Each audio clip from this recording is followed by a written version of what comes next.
জ্যাকি, আমি অফিসে যাচ্ছি, তুমি দুষ্টুমি করো না, গুড বয় হয়ে থাকো, ঠিক আছে? আমি গেলাম। ঠিক আছে মালিক, আমি ভালোভাবে থাকবো, আপনি সাবধানে যাবেন। কিছুক্ষণ পর, হুররে হুররে, কি মজা কি মজা।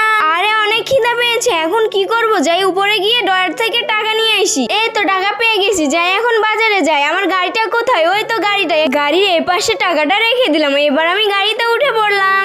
এখন গাড়িটা চালিয়ে বাজারে যাই। এই তো একটা দোকান পেয়ে গেছি, এটার থেকেই কিছু কিনে নিয়ে যাই। আগে টাকাটা নেই। এই নেন আন্টি, ঝটপট জানিব কিনতে হবে, গুলো আবার বাড়িতে একাই আছে। এই নেন আন্টি, এগুলো প্যাক করে দেন, তাড়াতাড়ি চাই, মালিক আবার বাসায় আসবে। আরে এখানে এটা কি পড়ে আছে দেখি তো। আরে এটা তো কারো ব্যাগ। আরে কারো কি ব্যাগ পড়ে গেছে? আরে দেখি দেখি কি, আরে এটা তো ব্যাগ। তুমি কোথায় পাইলে এটা? আমি বাসায় ফিরছিলাম, দেখি এখানে কি পড়ে আছে, এসে দেখি ব্যাগ। এটা তো আমার ব্যাগ, 1000 টাকা ছিল। আরে এখন তো 500 টাকা। আমার টাকা দিয়ে ওগুলো কিনছো?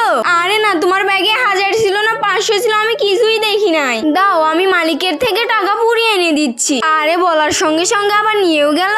ওই জন্যই মানুষ বলে আজকাল কারো উপকার করা হয় না।